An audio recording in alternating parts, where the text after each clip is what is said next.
नाज़रीन नवाखे आम ख़बर न्यू कराची का वडे वज़ीर मुराद अली शाह सां नेवी जे 20 स्टाफ कोर्स जे वफ़द जी मुलाकात थी है। अवांखे ॿुधायो त वफ़द rear admiral Javed Iqbal commandant जे अॻवानी में वडे वज़ीर सां मुलाकात कई। अहम अमलनि ते ख़्यालनि जी ॾेवट कई वई आहे। वडे वज़ीर मुराद अली शाह सां नेवी जे 20 स्टाफ कोर्स जे वफ़द मुलाकात कई आहे। वफ़द rear admiral Javed Iqbal commandant जी अॻवानी में वडे वज़ीर सां मुलाकात कई। पाकिस्तान 200 मिलियन आबादी रखंदड़ मुल्क है। वडे वज़ीर मुराद अली शाह चयो आहे। वडे वज़ीर चयो त मुल्क जा कुछ मुआशी मसला आहिनि जेके जल्द हल कया वेंदा। सिंध हुकूमत जुलाई ऐं अगस्त में ॿोॾ सबबि ॾुखियाईनि खे मुंहुं ॾिए पई।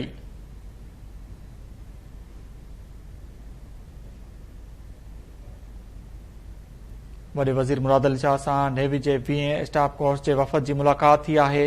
अवांखे ॿुधायो त वफ़द rear admiral Javed Iqbal commandant जी अॻवानी में वडे वज़ीर सां मुलाकात कई आहे।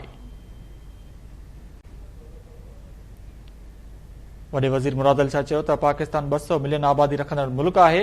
पाकिस्तान जी मईशत बहितर थी रही आहे। मुल्क जा कुछ मुआशी मसला आहिनि जेके जल्द हल कया वेंदा। सिंध हुकूमत जुलाई ऐं अगस्त में ॿोॾ सबबि ॾुखियाईनि खे मुंहुं ॾेई रही आहे।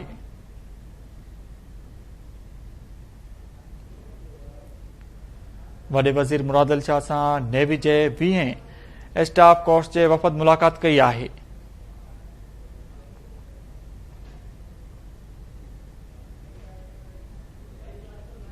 इन हवाले सां वधीक तफ़सीलनि लाइ असां सां लाइन ते मौजूद आहे कराची मां केटी न्यूज़ जो चीफ रिपोर्टर वहीद राजपर। जी वहीद, तफ़सील ॾिजो। जी सिंध जे वॾे वज़ीर सैयद मुराद अली शाह सां पाकिस्तान नेवी जे 20 स्टाफ कोर्स जे जेके अफ़सर आहिनि मुलाक़ात कई आहे। वफ़द जी जेकी सरबराही आहे ऐं उनजी एडमिरल जेको नेवी जो आहे सरबराह जावेद इकबाल कमांडेंट कयो वियो आहे। वॾे वज़ीर जेको ख़िताब कंदे जेकी तक़रीब आहे हुन में चयो आहे त पाकिस्तान 20 करोड़ जेको मिलियन आबादी जो मुल्क आहे। हिन वक़्तु 2025 ताईं मुल्क जी जेकी मिडिल क्लास जी आबादी आहे उहा 100 मिलियन ताईं थी वेंदी, जंहिंमां पाकिस्तान मिडिल क्लास आबादी जो वॾो मुल्क बणिजी वेंदो। पाकिस्तान जी जेकी मईशत तरक़ी जी राह ते जेको हिन वक़्तु गामज़न आहे। वॾे वज़ीर चयो त हिन वक़्तु कुझु जेके माइशी मसइला आहिनि जिन खे जेको जल्द बहितर जेको कयो वेंदो। मईशत जी बहितरी जे लाइ जेको इंफ्रास्ट्रक्चर एनर्जी सेक्टर में जेको तरक़ी लाज़मी आहे।